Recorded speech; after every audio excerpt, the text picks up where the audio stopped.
और आपका आज वीडियो स्वागत है। और आज जो वीडियो हम लेकर आए हैं उसका टाइटल है how the west try to stop ISRO's Chandrayaan 3 mission, why the west hates India. तो चलिए देखते हैं इस वीडियो में। लेकिन से पहले इस वीडियो के चैनल का विजुअल लिंक आपको हमारी वीडियो के डिस्क्रिप्शन में मिल जाएगा। सब्सक्राइब पे, लाइक, शेयर को फॉलो करें इनके चैनल को। उसके अलग में व्लॉगिंग चैनल का लिंक भी हमारी वीडियो के डिस्क्रिप्शन में मिल जाएगा। सब्सक्राइब पे, लाइक, शेयर को फॉलो करें। चलिए देख लेते हैं ये वीडियो। चंद्रयान 3 के सक्सेस और आदित्य L1 के लॉन्च के बाद से सारे वेस्टर्न नेशंस एकदम से दोगले हो गए। एक तरफ तो कुछ नेशंस जैसे यूएसए चेहरे पर हमारे लॉन्च को सेलिब्रेट कर रहे हैं, तो कुछ नेशंस हमारे अगेंस्ट मीडिया प्रोपेगेंडा चला रहे हैं। नेवरदलेस ये सारे कंट्रीज एक चीज पर बखूबी यूनाइट होते हैं, इंडिया की हार के इंतजार में। और यही वजह है कि कुछ नेशंस के वजह से इंडिया का चंद्रयान मिशन जो 2023 को सक्सेसफुल हुआ, वो आज से 30 साल पहले ही हो सकता था।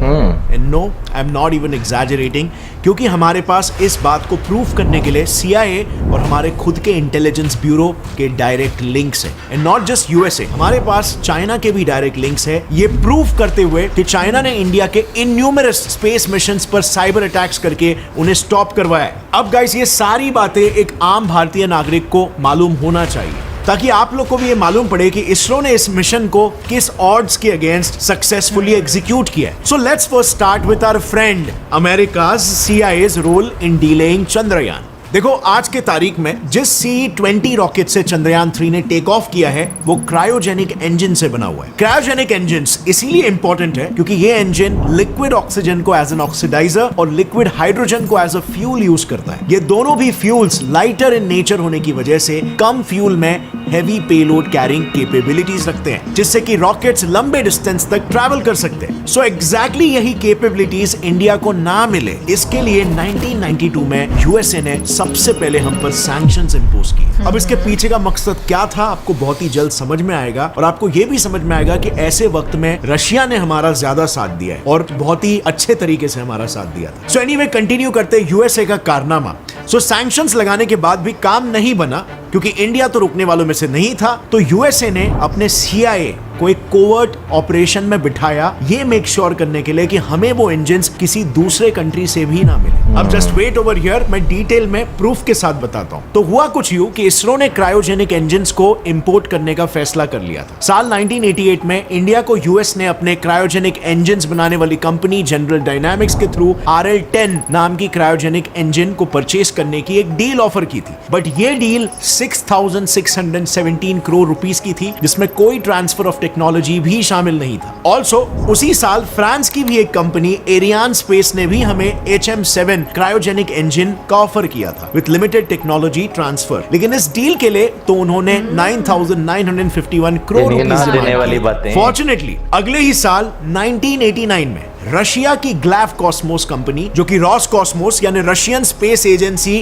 की कमर्शियल विंग है, उसने इंडिया को अपना 11D56 नाम का एक क्रायोजेनिक इंजन सिर्फ और सिर्फ, can you believe it, 240 crore rupees में दिया, इंक्लूडिंग टेक्नोलॉजी ट्रांसफर। अब ऑब्वियसली बात है, ये ऑफर इंडिया के लिए इकोनॉमिकली और टेक्नोलॉजी के रिक्वायरमेंट्स के हिसाब से बेस्ट डील थी। हेंस इंडिया ने इस डील को तुरंत डन कर दिया। But as you might guess it, USA was not at all happy with this, और यहां पर डील डन होते ही यूएसए ने अपना dirty game plan against India अंजाम देना शुरू कर दिया। अब फ्रेंड्स, वो गेम प्लान एग्जैक्टली क्या था उसके बारे में हम बात करेंगे, लेकिन उससे पहले मैं आपको कोडिंग इन्वेडर्स के एक ऐसे कोर्स के बारे में बताना चाहता हूं जिससे आपको 6 महीनों के अंदर 7.5 LPA से 15 LPA तक का जॉब लग सकता है। अब ये हाई पैकेजेस के जॉब इसीलिए पॉसिबल है क्योंकि देखो, कोई भी कंपनी का ग्रोथ उसके टॉप लीडर्स द्वारा लिए गए डिसीजंस पर ही डिपेंड करता है, लेकिन ये लीडर्स डिसीजंस लेते कैसे हैं? वेल, डेटा एनालिस्ट द्वारा प्रोसेस किए हुए डेटा से आज पूरी दुनिया, हर एक फील्ड, हर एक कंपनी डेटा ड्रिवन हो चुकी है, और इसीलिए आज के तारीख में डेटा साइंटिस्ट और data analyst most in demand tech roles 2023 में सबसे टॉप पर है, और अन्य कंपनीज में इन जॉब्स की वैकेंसीज भी सबसे ज्यादा है। लेकिन अगर आपको कोडिंग का सी भी नहीं आता या आप किसी और फील्ड से हो, तो भी डोंट वरी, कोडिंग इन्वेडर्स आप जैसे बिगिनर्स के लिए ही है, जहां पर आपको SQL और पाइथन जैसे सीमिंगली डिफिकल्ट लैंग्वेजेस को इजी तरीके से सिखाया जाएगा, वो भी डायरेक्टली डेलॉइट, इन्फोसिस, ZTV जैसे कंपनीज के वर्किंग प्रोफेशनल से। कोडिंग इन्वेडर्स के कोर्सेज का टेन्योर है 6.5 5 months, जिसमें आपको हर हफ्ते 30 से ज्यादा बिजनेस केस स्टडीज, 1500 से ज्यादा असाइनमेंट्स और 2 लाइव सेशंस मिलेंगे। And most importantly, coding invaders के 100% जॉब असिस्टेंस की वजह से आपका एक हाई पेइंग जॉब लैंड करने का चांस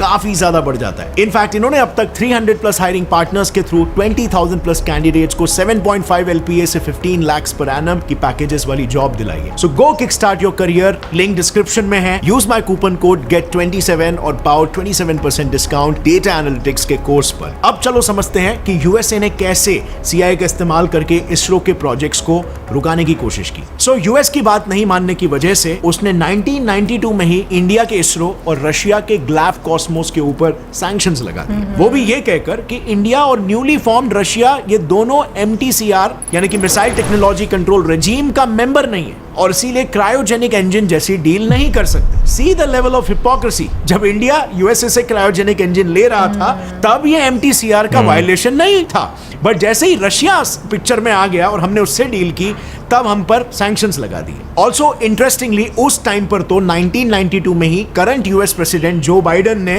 एज अ सेनेट यानी कि वहां के MP ने रशिया को यह कहते हुए धमकी दी थी कि रशिया जो डिसइंटीग्रेशन के बाद से यूएसए की एड पे चल रहा है वो इंडिया से ऐसी कोई डील ना करे जिससे कि हमें रशिया का एड बंद करना। नाउ आई नो क्लियरली दिख रहा था कि यूएसए अपनी पावर का यहां पर गलत इस्तेमाल कर रहा था, जैसे यूएसए अक्सर करते रहता है। बट इतने सब कॉम्प्लिकेशंस के बाद भी हमने हार नहीं मानी। उसी साल 1992 में इंडिया का क्रायोजेनिक इंजन का सपना पूरा करने की responsibility 2 young scientist, director of the cryogenic technology Nambi Narayan ji और उनके डेप्यूटी D शशि कुमारन जी ने ले ली। उन्होंने सीक्रेटली रशिया से ये डील की और क्रायोजेनिक इंजन्स को इंडिया लेकर आने का फैसला किया। अब क्योंकि रशिया की ग्लैव कॉस्मोस और इंडिया की इसरो के ऊपर ऑलरेडी यूएस ने सैंक्शंस लगा दिए थे, इसीलिए नंबी नारायण जी ने एक नया मूव चला। उन्होंने प्राइवेटली बिना इसरो का मेंशन किए क्रायोजेनिक इंजन्स की ऑर्डर प्लेस कर दी। इसके लिए उन्होंने एक प्राइवेट URAL एयरलाइन कंपनी को कुछ एक्स्ट्रा पैसे देकर रशिया से क्रायोजेनिक इंजन इंडिया में डिलीवर करवाया। एंड नाउ इन इंजन्स का इंडिया में आना CIA के लिए एक मेजर सेटबैक था। स्टेट्समैन न्यूज के सीनियर और renowned investigative journalist Sam Rajappa ने इस पूरे केस को लेकर एक डिटेल्ड आर्टिकल पब्लिश किया, जिसमें उन्होंने क्लियरली ये लिखा है कि CIA ने अपने इंडिया में stationed covert undercover CIA officer Timothy Long और डिप्यूटी ऑफिसर सुजन ब्राउन के थ्रू IB को ऑर्डर्स दिए कि नंबी नारायण जी और शशि कुमारन जी को फंसा दिया जाए। तो साल 1994 में केरला पुलिस ने नंबी नारायण जी और शशि कुमारन जी दोनों को मालदीवियन विमेन मरियम रशीदा और फौजिया हसन के हाथों रशियन क्रायोजेनिक इंजन्स के ब्लूप्रिंट को पाकिस्तान को बेचने के लिए अरेस्ट किया। इस आर्टिकल के मुताबिक पुलिस ने उन दोनों साइंटिस्ट और इन फॉरेनर्स को यह कहकर कनेक्ट किया कि 23 और 24 सितंबर 1994 को नंबी नारायण जी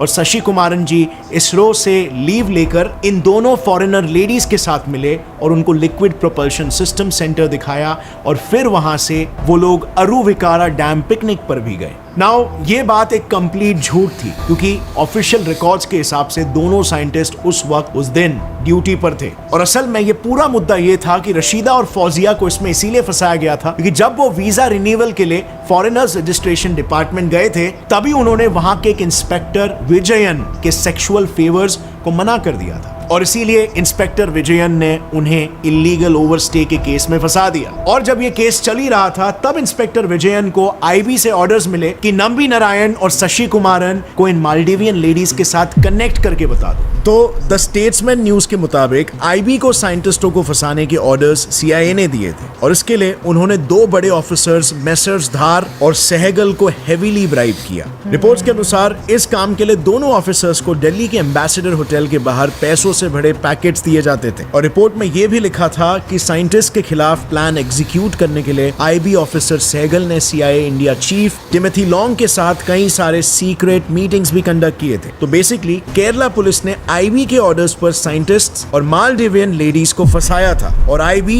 ने CIA के कहने पर पूरा केस चलाने के ऑर्डर्स केरला पुलिस को दे दिए। और ये सब तब सामने आया जब इस पूरे केस में CBI शामिल हुई। एंड इंटरेस्टिंगली CBI भी इसमें तब शामिल हुई जब केरला पुलिस ने FIR में ये लिखा कि ये सीक्रेट्स बेचने के लिए नंबी नारायण जी को $50,000 के चंद्रशेखर के थ्रू मिले। नाउ के चंद्रशेखर जी भी एक स्पेस साइंटिस्ट थे, प्लस उनके बिजनेस कनेक्शन प्रभाकर राव के साथ थे, जो उस वक्त के पीएम पीवी नरसिम्हा राव के बेटे थे। ये नाम आते ही केरला पुलिस के डीजीपी ने ये केस सीबीआई को ट्रांसफर किया, और जैसे कि मैंने बताया, सीबीआई के इन्वेस्टिगेशन में क्लियरली सामने आया कि नंबी जी और शशि कुमारन जी निर्दोष थे, और ये पूरा ट्रैप सीआईए ने आईबी के थ्रू लगाया था। And at last finally supreme court ने भी ये घोषित किया, नंबी नारायण, डी शशि कुमारन और बाकी लोग बिल्कुल इनोसेंट थे। इनफैक्ट फॉर्मर एससी जज डीके जैन की चेयरमैनशिप में बनी कमिटी ने तो हमारे साइंटिस्टों को कॉम्पेंसेशन देने के लिए भी कहा, पर unfortunately the damage to reputation was done. CIA के इस मूव से दोनों साइंटिस्ट को 3rd डिग्री पुलिस टॉर्चर और 6 महीने जेल में भी बिताना पड़ा, और इंडिया का क्रायोजेनिक इंजन बनाने का सपना डिरेल हो गया। इंडिया एक बड़े समय के लिए अपने हैवी पेलोड्स को डिलीवर करने के लिए यूरोपियन स्पेस एजेंसी पर डिपेंडेंट रहा अंटिल 2017, जब इंडिया ने अपना indigenous GSLV Mark 3 cryogenic rocket बना दिया।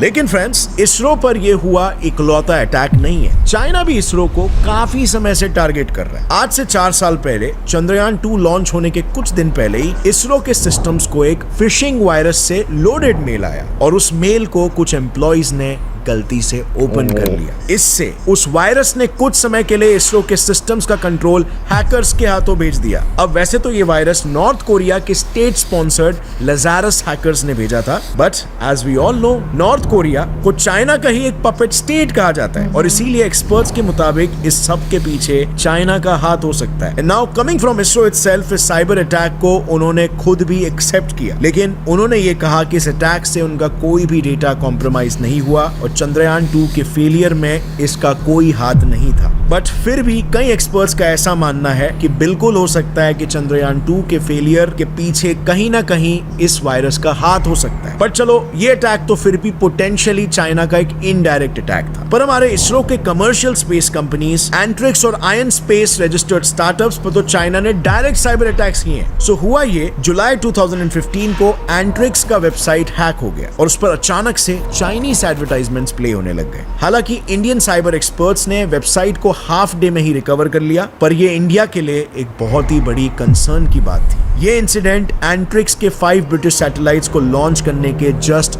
2 दिन के बाद ही हुआ, जो कि लोगों के सामने एक रेप्यूटेशन लॉस क्रिएट कर रहा था, क्योंकि एक तरफ इसरो बड़े बड़े मिशंस को अंजाम दे रहा है, तो वहीं दूसरी तरफ इसरो की खुद की सिक्योरिटी कॉम्प्रोमाइज हो रही है, और इससे फॉरेन कंट्रीज का हमारे ऊपर ट्रस्ट डगमगाने लगता है। TOI के मुताबिक सिमिलर अटैक्स मार्च 2023 को एक Gujarat based ion space startup पर भी हुए। ये स्टार्टअप रीयूजेबल रॉकेट्स और माइक्रो सैटेलाइट्स पर काम करता है, पर मार्च में उनके पूरे सिस्टम को हैकर्स ने अपने पास ले लिया, और कंट्रोल वापस देने के लिए हैकर्स ने कंपनी से 20 बिटकॉइंस मांगे थे, जिस वक्त एक बिटकॉइन की प्राइस 40 लाख रुपीस थी। अब फ्रेंड्स, अगर देखा जाए तो दुनिया भर की इंटेलिजेंस एजेंसीज सिर्फ इंडिया की स्पेस एजेंसीज के पीछे नहीं पड़े। उन्होंने, और यहाँ पर स्पेसिफिकली सीआईए ने, तो इंडिया को न्यूक्लियर स्टेट बनने से भी रोकने की कोशिश की थी। जून 1945 की बात है, जब father of Indian nuclear program doctor Homi Jehangir Bhabha ने the Tata institute of fundamental research को शुरू किया था। इस इंस्टीट्यूट में उन्होंने एटॉमिक रिसर्च कमेटी बनाई थी, जो इंडिया के लिए एटॉमिक रिसर्चेस करने वाली थी। बट इंडिया आजाद होते ही, यानी कि 26 अगस्त 1947 को पीएम नेहरू ने इस एटॉमिक कमेटी को ऑफिशियल स्टेटस दिया। उसके बाद उसे रीनेम करके एटॉमिक एनर्जी कमीशन नाम दे दिया गया, जिसके चेयरमैन डॉक्टर होमी भाभा बने। इस एटॉमिक कमीशन के 3 मेजर काम थे। पहला, एटॉमिक एनर्जी के लिए रॉ मटेरियल्स को एक्सप्लोर करना। दूसरा, एटॉमिक एनर्जी के प्रोडक्शन के लिए मटेरियल जमा करने के आइडियाज और वेज सजेस्ट करना। और फाइनली तीसरा, ऐसे इंटरनेशनल ऑर्गेनाइजेशन से कॉन्टैक्ट बनाना जो सिमिलर काम कर रहे हैं। नाउ पीएम नेहरू को लेकर एक मिथ काफी पॉपुलर है कि वो न्यूक्लियर वेपन के सख्त खिलाफ थे, बट हमारे रिसर्च में ये पता चला कि पीएम नेहरू ने 1948 में डिफेंस मिनिस्टर सरदार बलदेव सिंह को लेटर लिखकर ये बताया था कि फ्यूचर उन्हीं कंट्रीज का है जिनके पास एटॉमिक पावर है, और इसके लिए हम पॉलिटिकल कॉन्सिक्वेंसेस भी सह लेंगे। प्लस उसी साल नेहरू जी ने लोकसभा स्पीचेस में भी कहा था कि इंडिया न्यूक्लियर स्टेट बन सकता है। साइमल्टेनियसली डॉक्टर भाभा अपने बॉम्ब बनाने के प्रोसेस को स्पीड अप कर रहे थे। उन्होंने एटॉमिक कमीशन के लिए न्यूक्लियर सेक्टर में एक्सपर्ट साइंटिस्ट को टीम में हायर करना शुरू कर दिया था, और इसमें तो वो इतने डेस्परेट थे कि उन्होंने नेहरू से कहकर father of atomic bomb Robert Oppenheimer को तक इंडियन सिटीजनशिप ऑफर की थी। एक्चुअली उस वक्त यूएस ने उन पर स्पाइंग के एलिगेशंस लगाए थे, बट ओपेनहाइमर ने यूएस के डर की वजह से ये ऑफर डिक्लाइन कर दिया। पर इसके बावजूद भी भाभा ने हमारे एटॉमिक टीम में दो बड़ी रिक्रूटमेंट्स की। पहली वी.के. इयाकी, जो French atomic bomb father Bertrand Goldsmith के अंडर काम करते थे, और दूसरी कॉस्मिक रे फिजिसिस्ट बर्नार्ड पीटर्स की, जो ओपेनहाइमर के स्टूडेंट रह चुके थे और उन्होंने यूएस के न्यूक्लियर प्रोग्राम मैनहट्टन प्रोजेक्ट में भी काम किया था। इसके बाद हमारी एटॉमिक टीम इस रिसर्च में जैसे ही लगी तो 1958 में पीएम नेहरू ने ऑफिशियली एक secret operation project Phoenix launch किया, जिसके तहत हमने सिविल एटॉमिक एनर्जी प्लांट के लिए आए प्लूटोनियम में से थोड़ा प्लूटोनियम बॉम्ब बनाने के लिए यूज करना शुरू कर दिया। Now this was a major turning point for India's nuclear mission. In fact इसके ठीक एक साल बाद डॉक्टर होमी भाभा ने ओपनली ये कह दिया था कि इंडिया अब खुद का एटॉमिक बॉम्ब और एटॉमिक वेपन बना सकता है, वो भी बिना किसी बाहरी देश की मदद के। Now again the USA was not at all happy with this, and so इस अनाउंसमेंट के बाद सीआईए ने इंडिया में कोवर्ट ऑपरेशन शुरू कर दिया, और ये बात हमें 1961 के सीआईए के कॉन्फिडेंशियल लेटर में ही मिली है। उस लेटर में सीआईए ने क्लियरली लिखा है कि India is likely to produce atomic energy, और इसी को रोकने के लिए एक हाई प्रायोरिटी ऑपरेशन शुरू किया गया था, और इस पूरे मिशन की अपडेट्स यूएस तक पहुंचाने की जिम्मेदारी दिल्ली में स्थित यूएस एम्बेसी को दी गई थी। In fact CIA operations director Robert Crowley ने ओपनली एक बुक इंटरव्यू में एक्सेप्ट भी किया है कि सीआईए ने डॉक्टर होमी भाभा को रोकने के लिए धमकियां देना शुरू कर दिया था, और इन धमकियों के बाद भी डॉक्टर भाभा ने अपना काम शुरू रखा। पर अनफॉर्चुनेटली इसी बीच मई 1964 को पीएम नेहरू की मौत हो गई, और नए पीएम बने श्री लाल बहादुर शास्त्री, जो गांधीयन फिलॉसफी को मानते थे, और इसीलिए यहाँ पर शास्त्री जी इंडिया के न्यूक्लियर प्रोग्राम के सपोर्ट में नहीं थे। लेकिन 1964 में डॉक्टर भाभा ने सीधे ऑल इंडिया रेडियो पर यह कह दिया कि इंडिया अब न्यूक्लियर बॉम्ब एक्सप्लोड कर सकता है, वो भी अगले 18 महीने में, और इसके लिए इंडिया को बस $10 मिलियन का खर्चा होगा। इससे शास्त्री जी पर पब्लिक और ऑपोजिशन का प्रेशर बढ़ने लगा। इसी प्रेशर में उन्होंने 1965 में इंडिया का पहला प्लूटोनियम रीप्रोसेसिंग प्लांट मुंबई के नजदीक ट्रॉम्बे एरिया में इनॉग्रेट किया, और उन्होंने न्यूक्लियर एक्सप्लोजन कराने वाला एक ग्रुप SNEPP भी एस्टैब्लिश किया। इसके बाद तो there was no looking back for India. फरवरी 1965 में भाभा ने यूएस स्टेट डिपार्टमेंट को क्लियरली कहा कि इंडिया के इस प्लूटोनियम रीप्रोसेसिंग प्लांट के फुल्ली फंक्शनल होने के बाद, यानी कि 5 साल में इंडिया हर साल 100 न्यूक्लियर बॉम्ब्स बना पाएगा। लेकिन अनफॉर्चुनेटली ये सुनने के बाद भाभा और शास्त्री जी सीआईए के लिए इमीडिएट एग्जीक्यूट करने वाले टारगेट्स बन गए। CIA operations director Robert Crowley ने उसी जर्नलिस्ट ग्रेगरी डगलस को दिए इंटरव्यू के कॉन्वर्सेशन नंबर 22 में ये भी क्लियरली कहा कि हमने 24 जनवरी 1966 में भाभा जिस एयर इंडिया प्लेन से ट्रैवल कर रहे थे उसमें बॉम्ब रखकर उस प्लेन में बॉम्ब ब्लास्ट कराया, और ठीक 13 दिन बाद ताशकेंट उज्बेकिस्तान में पीस ट्रीटी साइन करने गए पीएम लाल बहादुर शास्त्री जी को भी सीआईए ने ही मार डाला। And you know all when India was so close to its nuclear goals. इससे इंडिया का न्यूक्लियर प्रोग्राम 10 साल के लिए डिले हो गया, और फिर शास्त्री जी के डेथ के बाद पीएम बनी इंदिरा गांधी जी, और फॉर्चुनेटली उन्होंने इस एटॉमिक कमीशन को काफी बढ़ावा दी। उनके प्रीमियरशिप में 18 मई 1974 में इंडिया ने पोखरण 1 टेस्ट यानी कि पहले न्यूक्लियर बॉम्ब को एक्सप्लोड करा के खुद को न्यूक्लियर स्टेट बुलाने की महिमा ले ली, और आज इंडिया गर्व से कह सकता है कि हम एक न्यूक्लियर कंट्री है। पर इसके बावजूद आज भी ये वेस्टर्न इंटेलिजेंस एजेंसीज रुके नहीं है, वो कैसे भी करके इंडिया की साइंटिफिक डेवलपमेंट को रोकना चाहते हैं। 2015 तक 11 न्यूक्लियर साइंटिस्टों की सिर्फ 4 सालों में सस्पिशियस सर्कमस्टेंसेस में डेथ हुई है, और सस्पिशियस इसीलिए क्योंकि मोस्टली सारे साइंटिस्ट टॉप पोजीशंस के थे और उन सब की काफी अननेचुरल डेथ हुई है। इंडिया के पहले nuclear powered submarine INS Arihant के 2 चीफ इंजीनियर्स को तो पेंडुरथी रेलवे स्टेशन के ट्रैक्स पर किसी ने मारकर फेंक दिया था। BARC के मैकेनिकल इंजीनियर महादेवन पद्मनाभन अय्यर अपने घर पर डेड मिले। पुलिस को पहले सुसाइड लगा, बट PM रिपोर्ट ने उनकी डेथ को मर्डर बताया। कायगा एटॉमिक पावर स्टेशन के senior scientific officer L Mahalingam एक सुबह मॉर्निंग वॉक के लिए निकले, पर कभी भी वापस नहीं आए। 5 दिनों बाद उनकी डेड बॉडी पास की नदी में डीकम्पोज होती हुई हालत में मिली, जिसकी पहचान कराने के लिए DNA टेस्ट करवाना पड़ा। और ऐसे कई अटैक्स इसरो और BARC के साइंटिस्टों पर लगातार हो रहे हैं। और सिर्फ यही नहीं friends, will you believe me if I tell you कि CIA 2018 तक इंडिया के हर सीक्रेट डिफेंस और डिप्लोमेटिक कम्युनिकेशंस सुन रहा था। इस बात का खुलासा तो खुद वॉशिंगटन पोस्ट ने किया। सो बात कुछ ऐसी है, इंडिया और बाकी के 120 वर्ल्ड कंट्रीज अपने सीक्रेट डिफेंस और डिप्लोमेटिक कम्युनिकेशंस करने के लिए सिर्फ एक जर्मन कंपनी क्रिप्टो AG के कम्युनिकेशन इक्विपमेंट को इस्तेमाल करते थे। लेकिन इसी क्रिप्टो AG कंपनी को CIA और German intelligence agency operation Rubicon के अंडर सीक्रेटली ओन करती थी। इनफैक्ट वर्ल्ड वॉर 2 के समय से ये कंपनी सीक्रेट कोड डिवाइसेस बनाती आ रही है, जिनमें टैंपरिंग करके क्लाइंट कंट्रीज को बेचा जाता था, जिससे उनके सीक्रेट मैसेजेस को CIA आसानी से पढ़ सकती थी। लेकिन इसके बाद eventually crypto AG modern communication devices बनाने लग गए और मार्केट में इस कंपनी ने एक ट्रस्टवर्दी पोजीशन बना लिया। इतना ट्रस्ट गेन कर लिया कि ऑलमोस्ट दुनिया के आधे देश इनके ही क्रिप्टो डिवाइसेस को यूज करते थे, नॉट अंडरस्टैंडिंग एंड रियलाइजिंग कि अभी तक इसका कंट्रोल CIA और जर्मन इंटेलिजेंस के हाथ में है। नतीजा, इसकी मदद से CIA ने कई मिशंस पूरे किए, जैसे 1979 में जब ईरानियन मिलिटेंट्स ने US एम्बेसी से 52 अमेरिकन को हॉस्टेजेस बना लिया था, तब उनके सारे कम्युनिकेशन और मूवमेंट अपडेट्स US को क्रिप्टो डिवाइसेस से ही पता चल रहा था। सिमिलरली जब 1982 में अर्जेंटीना और ब्रिटेन के बीच द फाकलैंड आइलैंड्स को लेकर वॉर चल रहा था, उस वक्त भी CIA ने UK को अर्जेंटीना के बारे में हर क्रूशियल इंफॉर्मेशन दी थी। सो इमेजिन, ऐसे ही कितना सीक्रेट इंफॉर्मेशन हर कंट्री के बारे में USA सुन रहा था। और फिर इसका भरपूर इस्तेमाल करने के बाद फॉर्चुनेटली फॉर इंडिया 2018 में US ने इस कंपनी को बेच दिया विदाउट गिविंग प्रॉपर रीजंस। लेकिन हाँ, दिस इज अनडिनाइबल कि तब तक ये कंपनी CIA के इंटेलिजेंस गैदरिंग में एक बैकबोन थी। और अभी भी क्या सबूत है कि US ने इसको जो बेचा, उसके बाद उस डेटा पर US का जरा भी कंट्रोल नहीं है।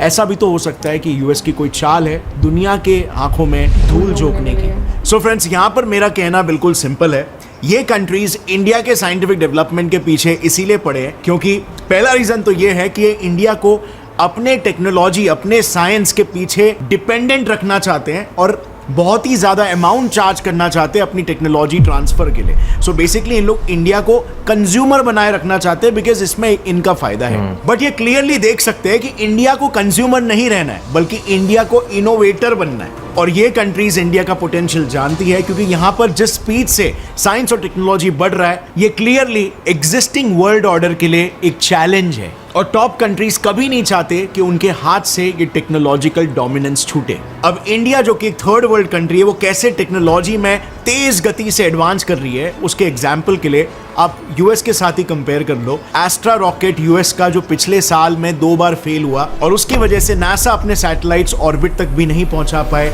वहीं इंडिया ने मून के ऐसे साइट को टैप कर लिया जहां पर आज तक कोई भी देश सॉफ्ट लैंडिंग नहीं कर पाए। अब इससे इसरो कहीं ना कहीं अमेरिकन स्पेस कंपनीज का बिजनेस खाने लगेगा और ऐसा हो भी रहा है क्योंकि पिछले 5 सालों में इसरो ने जापान, इजराइल, फ्रांस जैसे 19 देशों के 117 सैटेलाइट्स सक्सेसफुली लॉन्च करके एक अचीवमेंट हासिल की है। So friends, all in all काफी सारे कंट्रीज को ये फैक्ट डाइजेस्ट नहीं हो रहा है कि इंडिया आज 5th लार्जेस्ट इकोनॉमी बनने के साथ साथ आदित्य L1 जैसे सन को स्टडी करने वाले मिशंस को भी अंजाम दे रहा है। ये मिशन इंडिया के लिए गेम चेंजर होने वाला है और इस पूरे मिशन के बारे में मैंने एक वीडियो बनाया है, जिसे आप यहां पर क्लिक करके ऊपर आई बटन पर दबा के देख सकते हो। सो आज के वीडियो के लिए बस इतना ही। Use my coupon code GET27 और पाओ 27% डिस्काउंट डेटा एनालिटिक्स के कोर्स पर with job assistance. Link description में। वीडियो पसंद आई लाइक जरूर ठोकना और बने रहो अगले वीडियो के लिए। Stay curious, keep learning, keep growing. जय हिंद। भाई इस बात में तो कोई शक नहीं कि चंद्रयान 3 के सक्सेसफुल होने से बहुत सारे कंट्री को मसले हुए हैं, खासतौर पर उन कंट्रीज़ को जो स्पेस टेक्नोलॉजी में बहुत ज़्यादा आगे हैं। लेकिन हाँ, यहाँ पर मुझे इंडिया की जो है ना शुरू से, अभी से नहीं, शुरू से एक चीज़ जो है वो बहुत अच्छी लगती रही है कि भाई अगर इंडिया किसी कंट्री के साथ टेक्नोलॉजी का कोई जो है एग्रीमेंट करता है तो उसमें एक चीज़ जो ट्रांसफ़र ऑफ टेक्नोलॉजी है उसका ज़रूर ख्याल रखा जाता है, जो कि दुनिया के बेशतर कंट्रीज़ में आपको ये चीज़ नहीं दिखाई देती कि भाई अगर आप कोई चीज़ खरीद रहे हैं तो उसे हम दोबारा खुद अपने कंट्री में बना सकें। बिल्कुल, देखो अभी जैसे स्टार्टिंग में उन्होंने बताया भी कि अमेरिका इतना महंगा बेच रहा था, लेकिन वैसे वो तो उसका समझ में भी आ रहा था कि वो देना नहीं था चाह रहा। बट मुझे लगता है कि ये वीडियो जो है ना वो पाकिस्तानी लोगों को जरूर देखनी चाहिए, स्पेशली एक जनरेशन को, जिनको ये लगता है ना सारी साजिशें हमारे खिलाफ होती रहती है, पाकिस्तान के खिलाफ, तो उनको देखना चाहिए दुनिया के हर मुल्क में जो है उसके खिलाफ साजिशें होती रहती हैं।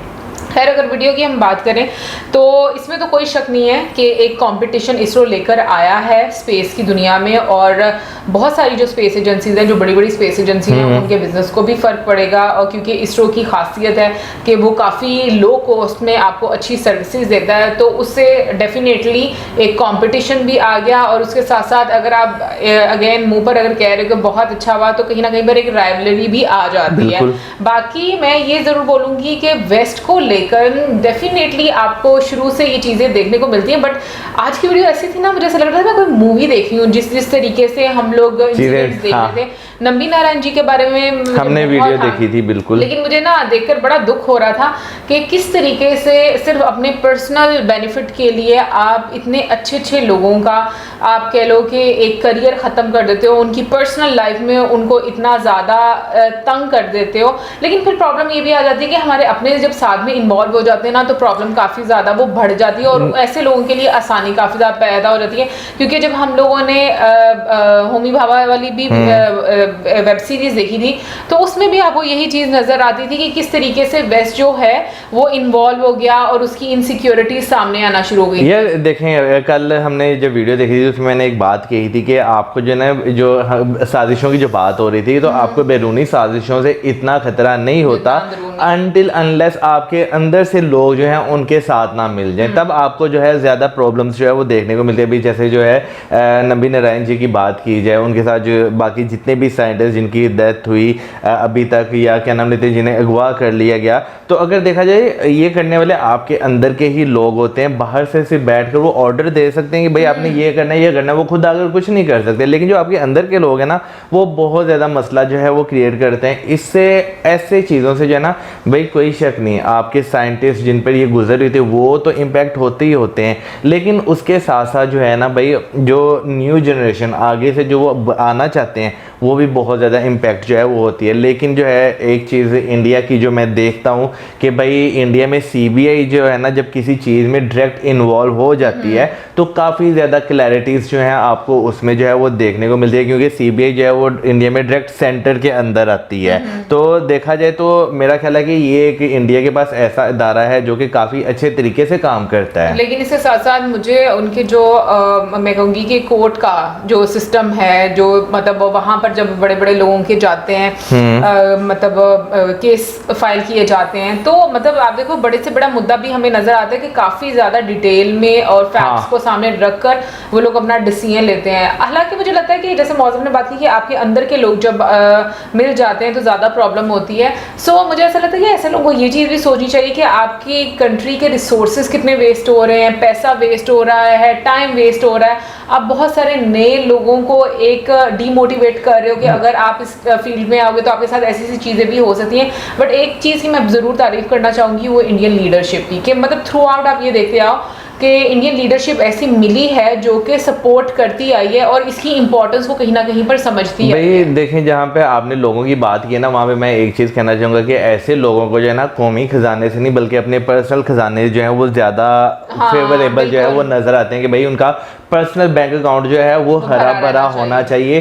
कौम का जो खजाना है या कौम का जो फ़ायदा है वो उसे नज़रअंदाज कर देते हैं। ऑन दी अदर साइड बिल्कुल मैं एग्री करता हूँ कि भाई इंडियन लीडरशिप जो है आपको शुरू से लेकर अब तक जो है वो काफ़ी ज़्यादा जो है वो आपको डिफरेंट नज़र आई है। जहाँ पे उन्हें ज़रूरत महसूस हुई कि भाई हाँ अपोजिशन की हमें बहुत सख्त ज़रूरत है, अपोजिशन भी वहाँ पे आपको गवर्नमेंट के साथ जो है वो नज़र आई। क्योंकि अगर बात की जाए नेहरू जी से लेकर अब तक अगर देखा जाए तो कोई शक नहीं इंडिया, क्योंकि मैंने भी वो देखी है, दोनों मैंने सीजन देखे थे रॉकेट बॉयज के, उसमें जो है बहुत सपोर्ट रहा है। इवन के बाद में लाल बहादुर शास्त्री जी जो हैं उनकी तरफ से भी काफ़ी ज़्यादा सपोर्ट रहा। नो डाउट बहुत सारी कंट्रोवर्सीज ऐसी हैं, बहुत सारी चीज़ें ऐसी हैं जो कि हमेशा जो है ना तरीके पन्नों में बंद होकर रह जाते हैं, आपको पता नहीं चलता कि वो क्या है। जैसे शास्त्री जी जो है उनकी डेथ की अगर बात की जाए, वो आज तक एक जो है ना मिस्ट्री बनी हुई है, उसका आज तक किसी को नहीं मालूम कि भाई वो क्या हुआ। यार होमी बाबा के देखो प्लेन में आपको वही मैं बात कर रहा हूँ। होमी जे बाबा की अगर बात की जाए तो उनका प्लेन भी जो है वो भी क्रैश जो है वो हो गया। लेकिन हाँ, मैं अगर देखा जाए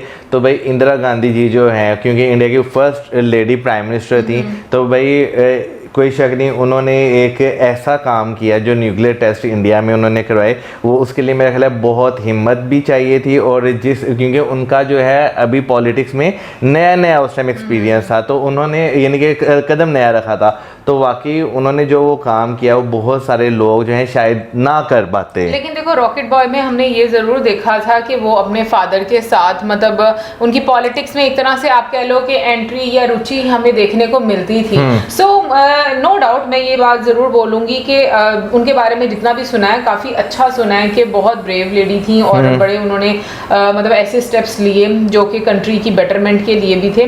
बाकी मैं ये जरूर बोलूंगी कि भाई सबसे इम्पॉर्टेंट है आज के टाइम में कि आप अपने कंट्री के बारे में खुद जितना अच्छा सोच सकते हैं, और जो वेस्ट की जो एक इतने टाइम से हम कह लें कि बाकी दुनिया को उन्होंने एक झांसे में रखा, मतलब एंड तक आता है, तो मुझे वाकई में लग रहा था कि लाइक 120 कंट्रीज की भी अगर वो बातें सुन रहे हैं, और देखो हालात ये हैं कि पैसे भी उनको दे रहे हैं। वैसे मैं मजे की बात होता, शायद ईमानदी को ना मालूम हो, लेकिन रिसेंटली मैं एक वीडियो देख रहा था, उसमें हमारी सेलफोन डिवाइसेस जो हैं उसमें हम जैसे क्या नाम लेते हैं वो अलाउ कर देते हैं बहुत सारी ऐसी चीज़ों की, भाई माइक्रोफोन अलाउ, ये अलाउ, वो अलाउ, तो उसमें भी जो है कुछ ऐप्स ऐसी होती हैं जो हमारे कन्वर्सेशन जो होती हैं वो सुन रही होती हैं। ये मुझे नहीं पता, बट मुझे ये पता है कि आज के टाइम में तो बिल्कुल सिक्योर नहीं है आपका पर्सनल डेटा, चाहे आप जितना मर्जी कह लो कि नहीं ये सिक्योर है, कोई ना कोई तो हर टाइम उसको सुन नहीं रहा होता है कहीं पर। सो ये मुझे ऐसा लगता है। लेकिन पहले के टाइम में देखो आपको इतनी अवेयरनेस ही नहीं थी, अब तो आपको एटलीस्ट अवेयरनेस आ चुकी हुई है। बट मुझे ये लग रहा था वो मतलब जो सर्विसेज वाली बात थी, मुझे उससे ये फील हो रहा था कि देखो एक तो आप उन कंट्री से पैसे भी लेते होंगे, और दूसरा उनकी इंफॉर्मेशन भी जो है वो लीक हो रही है। भाई देखें, ये तो क्या नाम लेते हैं ना कि हम आपको चीज़ें भी देंगे, लेकिन आपकी हम सारी बातें भी जो है वो सुनेंगे। अभी भी बहुत सारी यानी कि चीज़ें ऐसी हैं जो हम इस्तेमाल करते हैं, लेकिन हमें नहीं पता कि भाई उनका फ़ायदा हो रहा है या नुकसान हो रहा है। बहुत सारे सिस्टम ऐसे हैं, हमें लगता है कि भाई बहुत ज़्यादा सिक्योर हैं, लेकिन उसके बावजूद जो है जब साइबर अटैक होते हैं तो भाई उनकी पोल जो है वो खुल कर रह जाती है कि भाई हम इस चीज़ को इतना सिक्योर समझ रहे थे, इस अदारे को इतना सिक्योर समझ रहे थे, जब ये हिफाजत नहीं कर सका अपने पूरे सिस्टम की, तो बाकी का जो डाटा है उसकी हिफाजत कैसे होती होगी। एनीवे गाइस, आप जरूर बताइएगा कि आपका क्या कहना है इस मुद्दे पर, और किस तरीके से इन चीज़ों को कम किया जा सकता है। मतलब अब कौन सी ऐसी टेक्नोलॉजी बनाई जा सकती है हर कंट्री अपने अपने लिए कि उसकी जो उसका पर्सनल डेटा या पर्सनल इंफॉर्मेशन है वो दूसरे कंट्रीज तक ना पहुंचे। हालांकि जितनी बात की जाती है कि आज का टाइम जो है वो ज़्यादा मतलब यहाँ पर इनसिक्योरिटीज़ हैं डेटा को लेकर, क्योंकि अब एक साइबर वॉर जो है वो पूरी दुनिया में चल रही है। तो आप जरूर बताइए किस तरीके से इसको कम किया जा सकता है, और इसी के साथ like, subscribe, share, good bye.